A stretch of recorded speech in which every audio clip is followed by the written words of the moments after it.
Bagaimana dengan keadaan ulul amri yang ada sekarang ini, yang mereka melakukan kezaliman? Kita wajib mendengar dan taat kepada ulul amri. Kezaliman ulul amri disebabkan karena kezaliman rakyatnya.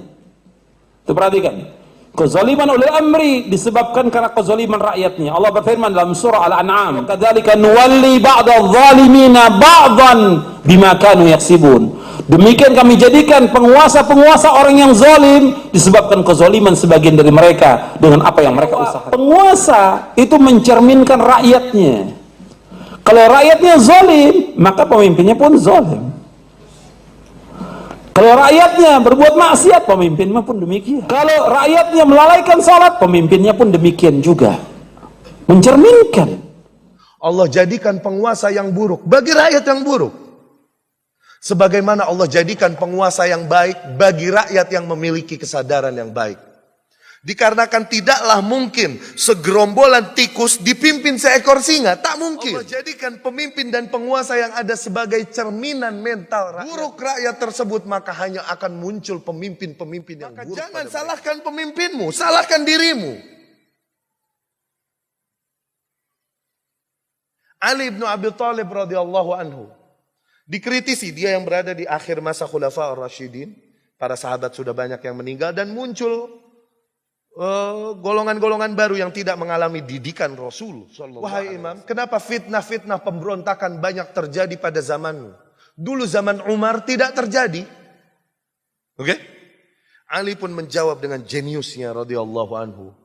Lianna Umar kana waliyan ala mithli wa ana walin ala. Ketika Umar memimpin, rakyatnya adalah manusia sepertiku dengan kualitas diri sepertiku. Tapi ketika aku yang memimpin, rakyatnya adalah manusia sepertimu.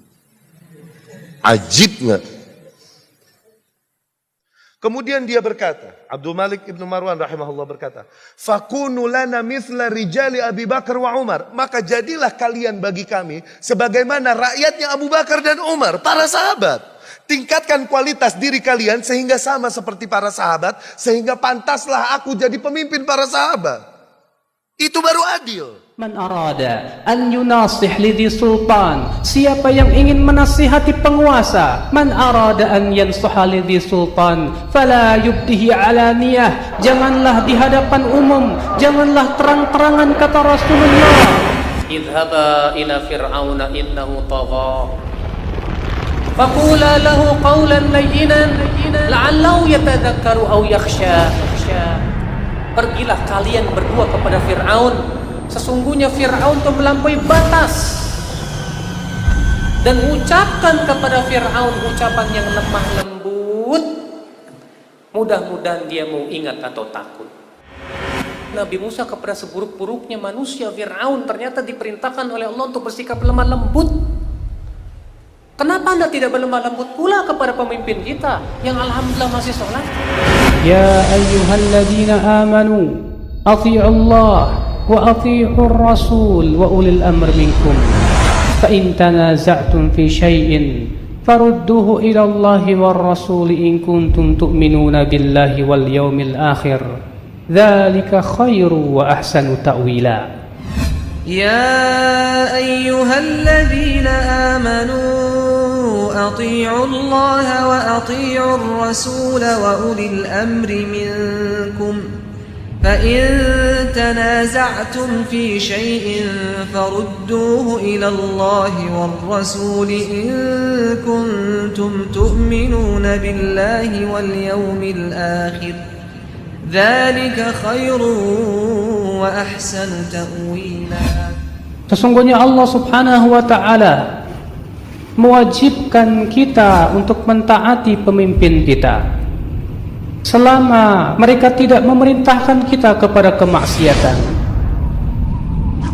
Subhanallah, Rasulullah sallallahu alaihi wasallam memerintahkan umatnya untuk bersabar menghadapi pemimpin-pemimpin yang demikian.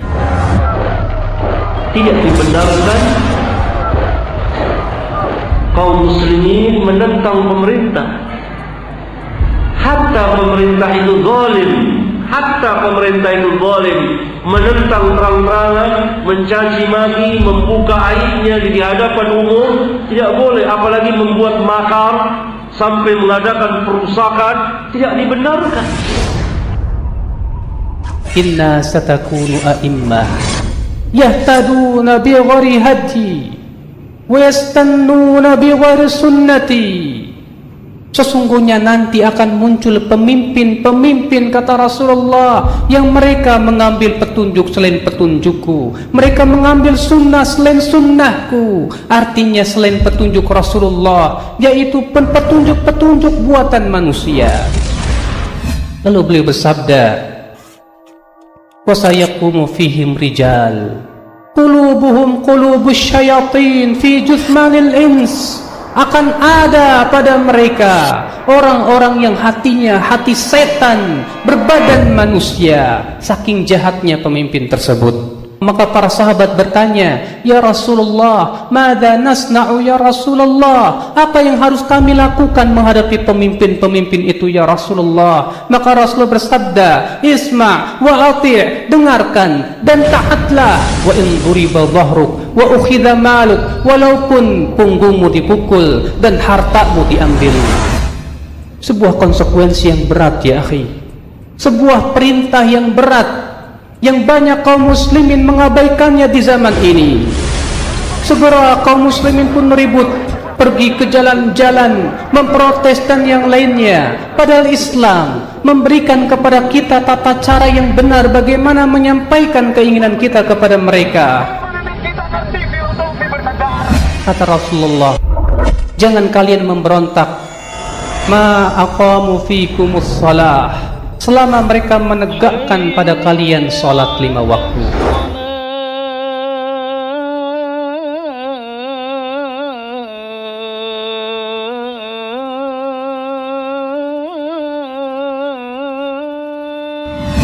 Apakah hanya karena urusan perut-perut kita ya akhi, kemudian kita tinggalkan perintah-perintah Allah, perintah Rasulullah untuk senantiasa sabar menghadapi pemimpin-pemimpin demikian?